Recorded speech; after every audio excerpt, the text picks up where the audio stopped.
Hello, my name is Rory Bradshaw, and welcome to this second webinar in the Workflow series, a demonstration of the Automotive Assessment tool in Oasys LS-DYNA Environment. Workflows are a new feature added in Oasys 20, and they are typically set up in the primary preprocessor to allow users to store metadata about a model, which is used by workflow tools in post-processing software. The Automotive Assessment workflow tool allows you to set up a crash test model for a specific regulation so that it can be easily post-processed in THIS and T3plot. The tool makes it really easy to label models with the required occupant dummy data, as well as structures data, such as the steering column or brake pedal. This saves a lot of time and also reduces the risk of you accidentally post-processing the wrong data by selecting or incorrectly typing entity IDs. Once you have added the required occupants and structures information, it can then be saved to the master model file, or alternatively, a separate JSON file. The JSON file can be copied and reused for other models with the same occupant and structure setup. For example, if you are conducting a sensitivity study and want to compare the results between them, then the same JSON file can be copied to the folder where each set of results are stored. As shown in the animation, a range of crash test protocols are supported, but you can add your own too. You can select the required crash test regulation and version from the drop-downs, and the tool interface will automatically update to show the occupants and structures that need to be defined for the protocol. The model units should also be selected from the drop-down. The unit data ensures the curves are post-processed correctly in the THIS workflow tool. Once the desired crash test protocol has been selected, you can then add occupant and structure data. You'll notice that the driver and rear passenger on the driver's side are shown in the latent color. This indicates that they are expected for this particular protocol, but have not yet been defined. If we click on the Add button, we can define an occupant. A pop-up appears and we'll notice that the supplier, product, and physiology are already pre-filtered according to the occupant selected. We can turn the filters off and we can see all of the available occupants supported, or we can add them on to make it easier to find the right one in the drop-down. Notice that the IDs here are all in red. That means that they haven't been matched up to a particular entity in the model. So when we add it, we see a green box appear, but there's no check there, which indicates that there's something missing in the definition. We can offset with an ID, and then when we add it, a tick appears. That means that we've correctly defined the occupant. If the vehicle is a different hand side, we can change it, or we can move the occupants around if we need to change their seat. Alternatively, we could edit them and then change the position in the drop-down. And we can see how we move that to the rear side and then back to the driver's side. I'll cover using this tool in more detail in the demonstrations shortly. We're now going to look at a few examples of using the workflow tool in practice. So first, I'll be demonstrating setting it up for the EuroNCAP side pull impact. Next, I'll be demonstrating the far side pull impact, which also features plotting the head excursion. Then I'll demonstrate the IIHS MDB impact with a B-Pillar Intrusion plot. And lastly, I'll demonstrate the CNCAP MPDB impact assessment, which has multiple occupants. So now I'm going to go to Primer to show you the first example. The first example I'm going to show you is the EuroNCAP side pull assessment. So I'm going to open this up in Primer. And then once the model's loaded, I'm going to open the workflows. The workflow can be found in the tools option up on the top right here, and then workflows. And we have a selection of workflows available to us. I can filter them down, so I can just select the automotive only ones. And then the one I'm interested in is automotive assessments. Now, when I hover over this, there's no workflow data present at the moment, so nothing shows up. So I click on it and we'll get a fresh session of the automotive assessment tool. The first thing we'll want to do is we'll want to select the correct crash test protocol. So we're doing a side pull impact here, so we'll select side pull, and then EuroNCAP is a regulation, and we'll select the latest version. Then we also want to select the model units, and this is important for the post-processing so that we can convert the results into the correct unit system. This model is in millimeters, tons, and seconds, so we'll select U2.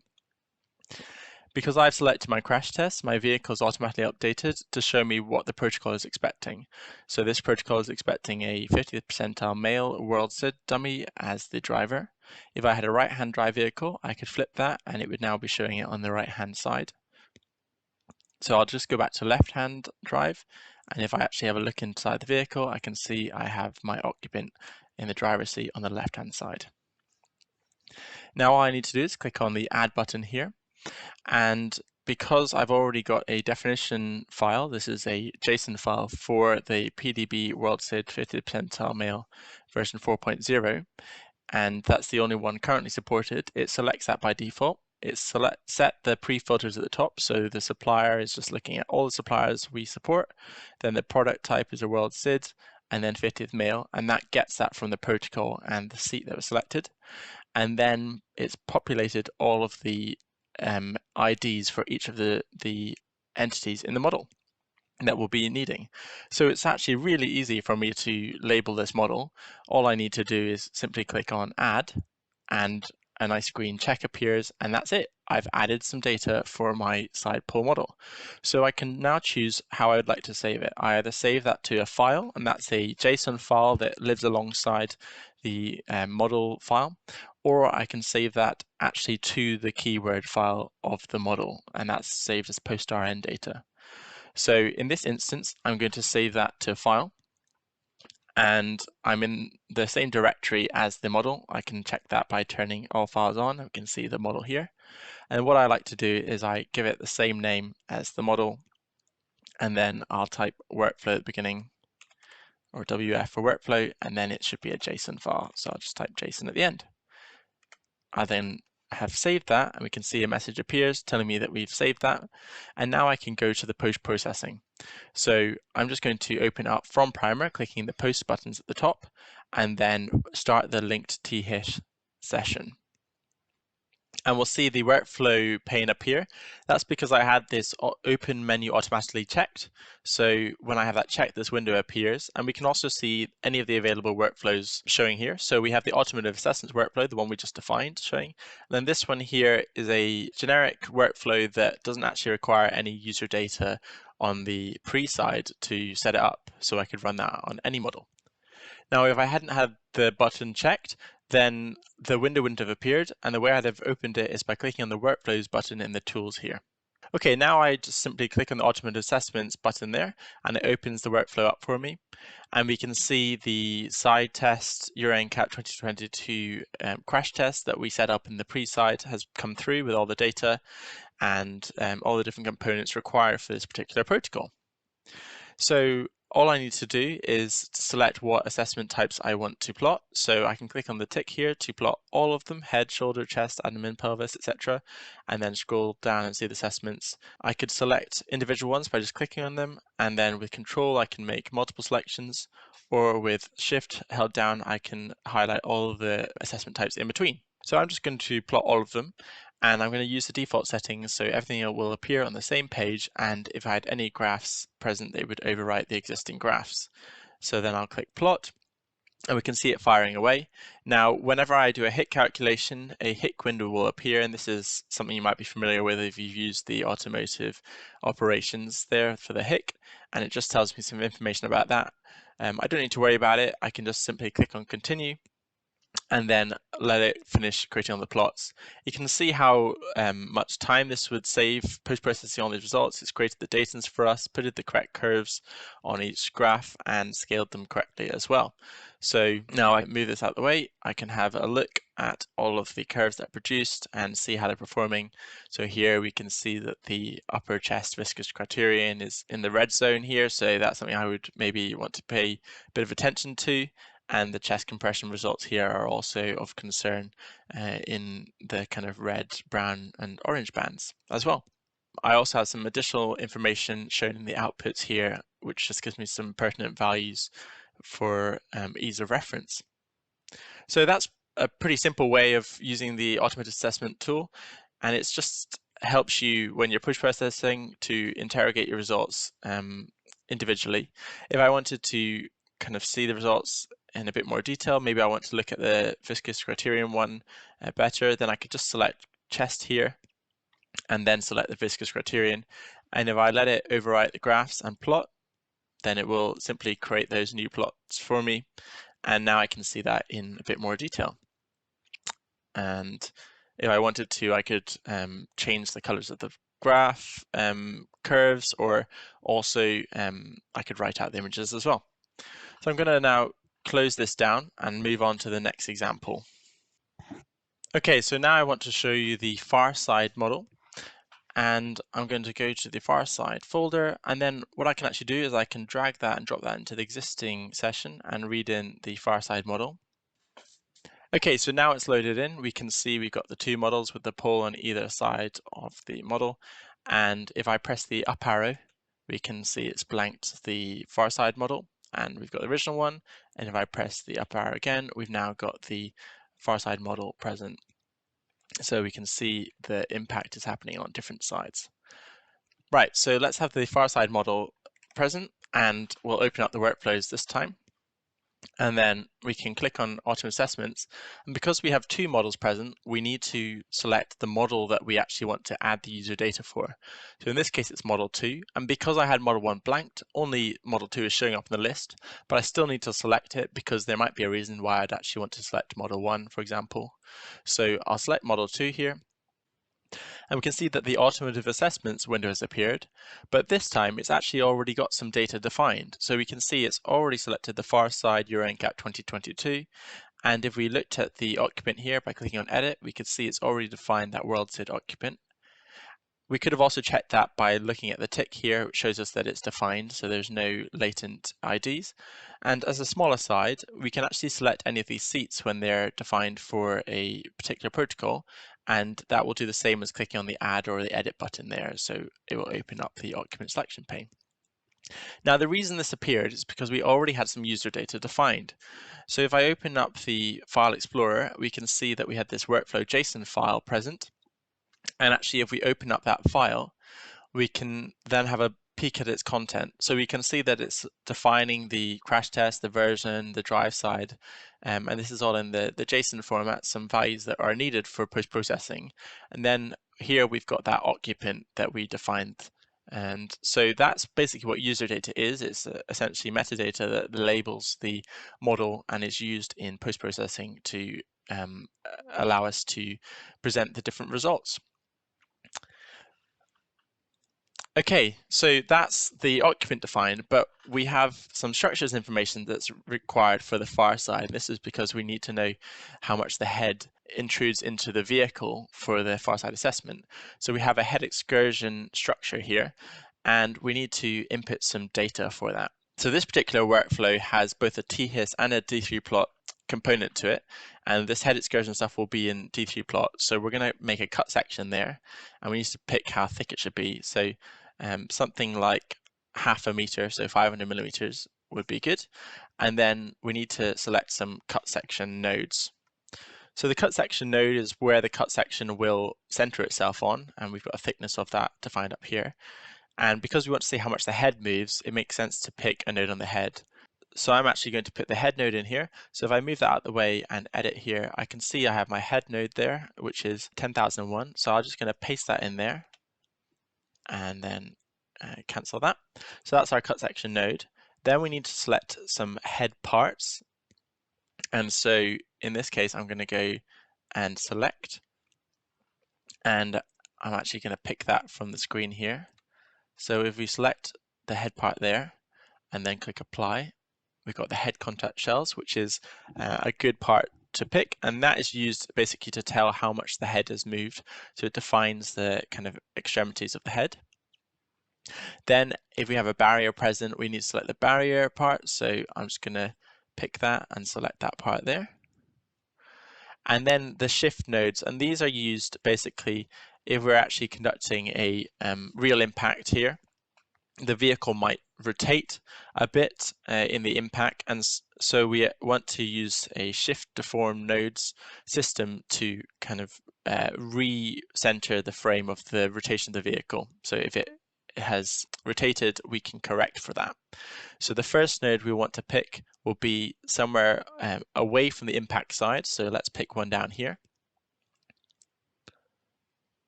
And then the second node should be roughly aligned on the x-axis, so somewhere along here as well, again away from the impact, so let's pick one there. And then the third node gives us our kind of Z component, so let's pick one up here on one of the pillars there. So that's our shift to form nodes defined, and then we need to enter in the near seat center Y. So this is the coordinate of the near seat center Y seat. So the near seat is basically the one that is closest to the barrier there. And I happen to know that the coordinate of that is 345. So I'm just going to type that in, 345 millimeters. But if I press M and click around here, you can see it's pretty close, 344.99899. So 345 is what I've entered in there. And then the intrusion from seat center Y is also required. And this is actually a value that would come from a side impact assessment, and it's used to figure out how the bandings appear in the EuroNCAP assessment. So I'm going to enter that in here, and it's intruded by 150 millimeters, so that's how much it impacted in the side pole impact, and we use that same value here. And then there's other things you need to look at to do with countermeasures, which are mentioned in the protocol. And so if we have any countermeasures present, so for example, let's say we had airbags and things like that, then we would say yes, otherwise we'd say no. And that basically changes the way that we do the scoring of things. And then the last thing we need to do is point it to the keyword file that we're actually using. So I'm just going to select that file here, and then I can click on update. And now it's gone green, and I've defined that. So now I can save that to a file. So I'll click Save to File.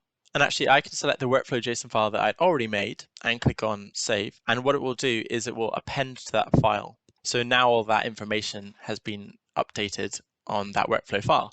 So I can do just as I did in the side pole assessment. I can now open up the link to session, this time for model 2.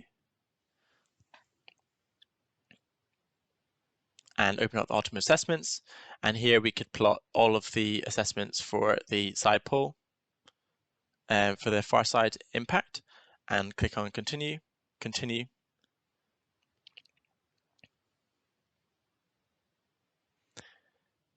And so it's just carrying out all of the calculations and creating all the graphs for these assessments.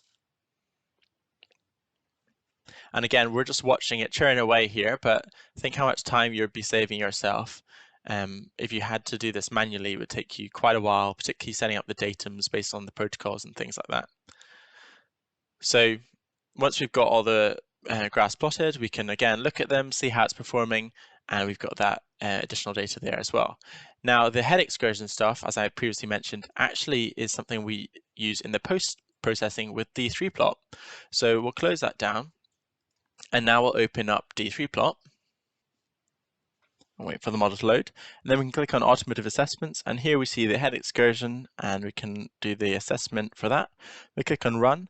What it's actually going to do is it's going to open up Primer and basically create some entities which are used for the background, so the zones. You can see the zones being created there and then colored.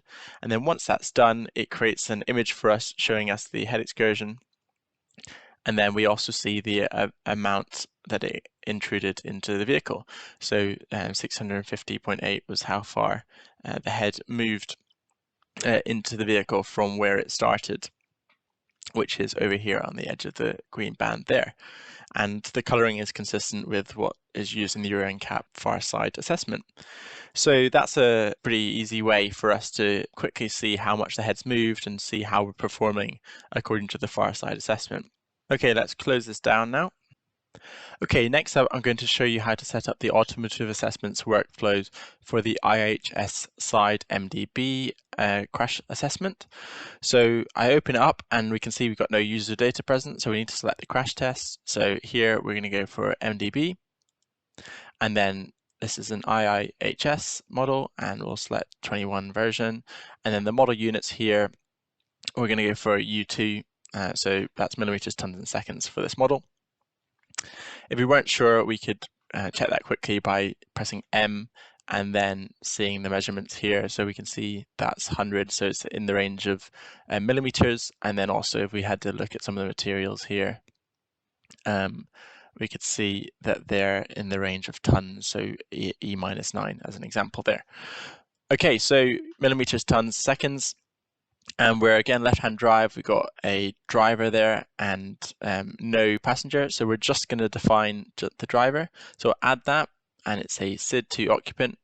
And if we just look at the include structure, we can see that we're using a LSTC SID to beta 7 model. So we're going to select that there. And then we also might note that there's a T there. That means that we have essentially transformed the include. So if we edit the transform and have a look there, we can see that all the IDs have been offset by this number here. So if we paste that into the offset, we can see that all the IDs have been updated, and they're now all showing in white, which means that they are linked to a specific entity in the model. So all of those have user data defined, and that's a good indicator that we've done this correctly. So now when we click on add, a nice green check appears. We can dismiss the include window now, and now we've defined the occupant there. Next, we want to define the structure. So for this one, we have a B-Pillar, and we need to define some inputs that are used in order to create the intrusion image in D3plot. So the cut section method is going to be use constant X. So that means we just need to define one node in order to determine where the cut section appears. And then we've got pre and post crash parts, which are used to define the boundaries of what we're considering for the intrusion. So that will be things like the B-Pillar parts and the part across the roof. And then shift form nodes, again, like we had previously. So if the vehicle rotates, we know how to shift it back as a kind of cancel out the rigid body rotation, and then some other inputs to do with the ground, Z, and seat center, Y, and H point. So the first thing I'm actually going to do is I'm going to select the pre and post crash parts. So currently I'm in material picking mode, so I could either close that down with a X, or I could press Q, and that changes me back into whatever mode I had up here, so blanking mode. So I'm going to blank off this part here, and then also the roof and that part across the top, and then I'll have a look around the other side, and I'll blank off this part here. Then click R, that reverses, and now I've got these parts selected. I don't need the roof bit, I just want essentially a profile that goes through the vehicle. So these three parts give me a kind of complete representation of the vehicle outer body. So now I can go on my pre parts, and I'm going to select them and just drag over those three parts, click apply, and they'll be added to my pre-crash parts. And I'm actually just going to use the same ones for the post as well, and then click apply. I could have just pasted that text into the next box as well, and that would have worked fine for me. Next, we want the shifter form nodes. So if we press R, we can see the barriers on the other side. So pressing R again, we want to pick some nodes on this part here. We'll pick node 1 down here, and then node 2 somewhere a bit further along here, roughly aligned with the x-axis. And then node 3, we can just go up from there vertically. Those three nodes can be used to define the full triad. And then lastly, we want to select a node that will be used for the cut section. So if we go top-down view, we want to pick a node that will give us kind of something aligned fully with all these parts here. So if we pick one, and let's pick one sort of around about here, that will give us a nice cut through all those parts and give us a good feeling of what's happening when we have the impact. Okay, so I'm going to unblank the model now. For the next bits, I need to select the ground Z, seat Y, and H point Z. So the ground Y will be whatever coordinate I've got as the ground. So if I actually go in the end view here, and what I'm going to do is I'm going to select nodes, keywords, and then there's a little trick I've got here. So if I select just the nodes at the bottom of the wheel, apply, and then I go only select, it's just those nodes I've selected, and now I can sort the Z coordinate from low to high, there we go, I've got my ground Z. So the assumption is that the wheels are on the ground there. Next, we've got the seat center Y, and that is actually the driver's seat. So he's in -3, 4, 5. Let's put in -3, 4, 5. And then the H point here. So the H point is actually somewhere in the model, so I can find it in here. If I type H point, we can see that there is a set defined for the H point, and we can see that that's somewhere on the occupant there. But we want to get the coordinate of that H point, so we need to find the node that is in that set. So if we view the set and then we edit here, we can see that node, and there we go, we've got the Z coordinate of the H point there. So we can now add that in there and close those down.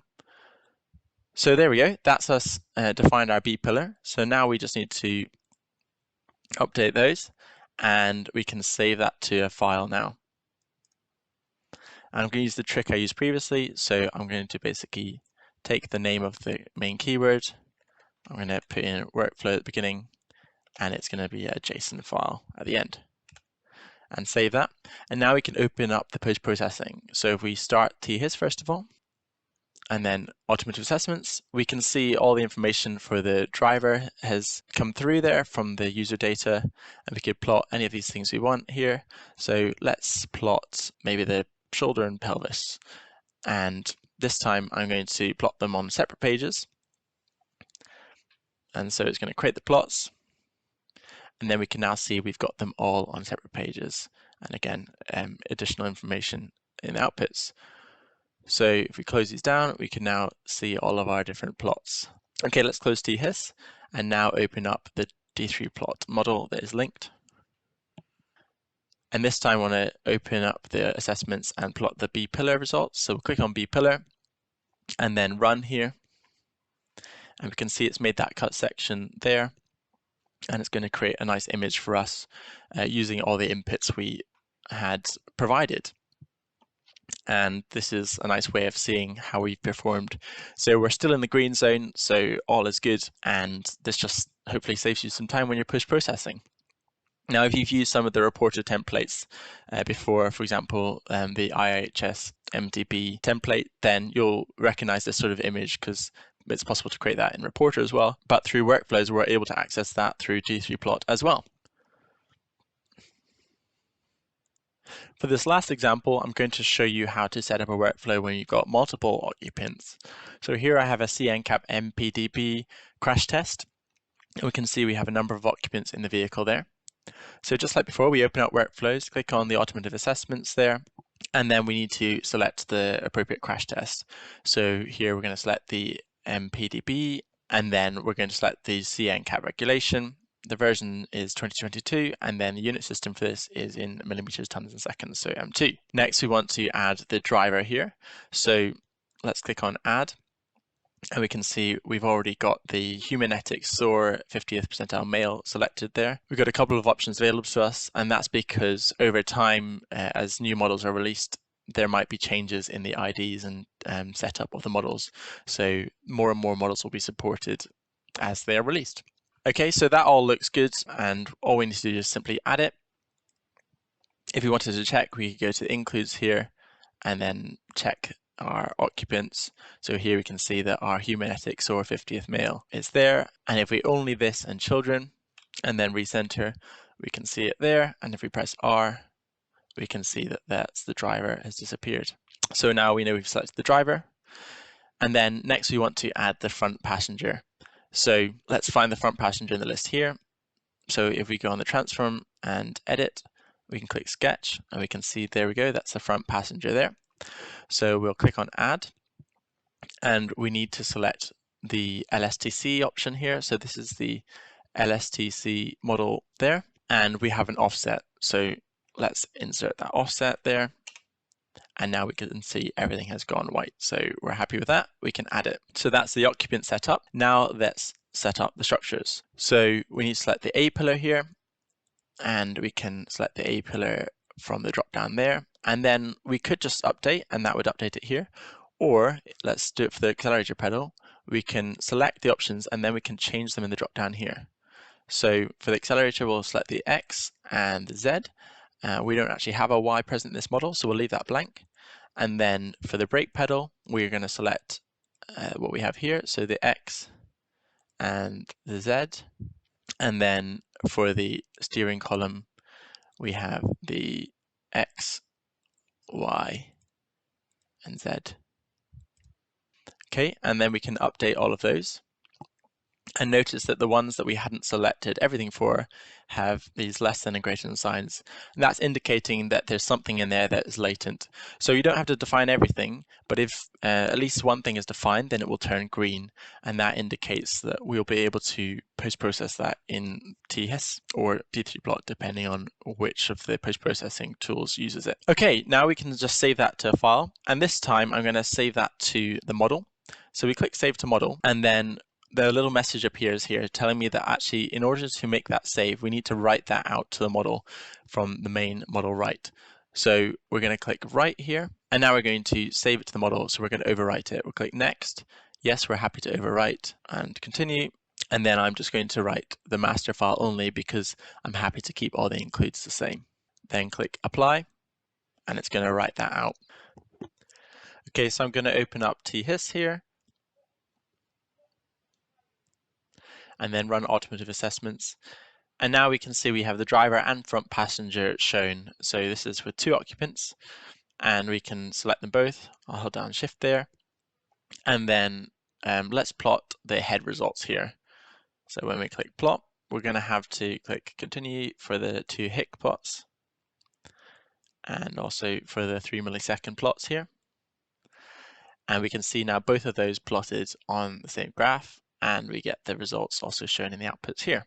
We could also do that for other things. So for example, let's go to the neck here, and we're going to have some different results because this particular protocol has different requirements for the driver and the front passenger. Let's plot them and override the existing graphs.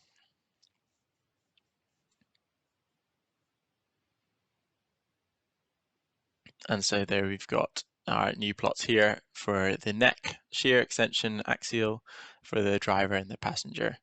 So lastly, I'm going to plot the structures here. So I'm going to select the structures and I'll plot all the assessments. But before I do that, I want to deselect the occupant assessments, or it will also plot those.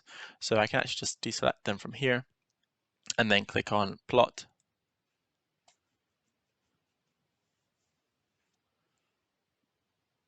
And then I can close it down and close it down. And now I can see all of my structures results that have been plotted. Okay, so that was showing you how to use the automotive assessment tool for just one model, but actually we can also read in multiple models and compare them using the tool. So if I go to new model and then I read in a new model, I've got a second version of this EuroNCAP model. I'll read that in. And then when the automotive assessment tool opens up this time, we now see we have this arrow which allows us to select whether we run the tool in single model mode or multiple model mode. In multi-model mode, we can select which models we want to load in with the tool. So I'm going to select M1 and M2, the one I just read in, then click on Run. And now we see the tool opening up with the driver and the front passenger for both models here. So I'm going to now compare the results for both of the passengers here. So I held down Control to make the multiple selection. And first of all, let's plot the head results here. So we'll pop that in a separate page and we'll append to existing graphs. So when we plot the head results, we get that HIC and a 3 millisecond curve appearing for both of those runs. And then here we have it. We see the results for both front passengers for M1 and M2, and we can compare the differences. So you might be wanting to do a sensitivity study and to see how you're doing, whether you're improving or actually whether things are getting worse. Let's take a look at something else here. So maybe we're interested in the femur results. So the selection remains the same, and we'll press plot here. Again, we'll produce the graphs here, and this time we'll get the left and the right femur results. So we can see the results down here, M1, M2, and then closing this down, we can see we have the left femur axial force here for both models. And then if we go to the next page, we can see we also have the right femur axial force So I hope that gives you a taster of how the tool can be used in single and multi-model modes and for various different protocols. I'm now going to go back to the slides for a final summary. I hope you found those demonstrations really useful. I've got a summary slide here just showing you all of the things that we covered. So in primer, we covered tagging occupants with and without ID offsets, then setting the head excursion inputs for the far side, setting the B-Pillar inputs for the IIHS model, tagging a vehicle with multiple occupants, tagging vehicle structures, and then showing you how you can save workflow data to a JSON file and also to the model itself. Then in THIS, I showed you how you can plot occupant assessment results and also plot structures assessment results. And I also showed you how you can run the workflow with multiple models to compare results between them. And in D3plot, I showed you for the EuroNCAP far side assessment, plotting the head excursion output, and for the IIHS, plotting the B-Pillar Intrusion plot. At the moment, the currently supported crash test protocols are shown in the table below, but as I mentioned earlier, you can also create your own custom protocols, and we're going to be adding support for more protocols in the future, so make sure you keep a lookout for that. And then finally, the currently supported occupant versions are shown in the table below. And again, you could create your own occupant JSON files to add support for them. And we're going to be adding support for more occupants in time. So again, keep a lookout for the updates that are coming.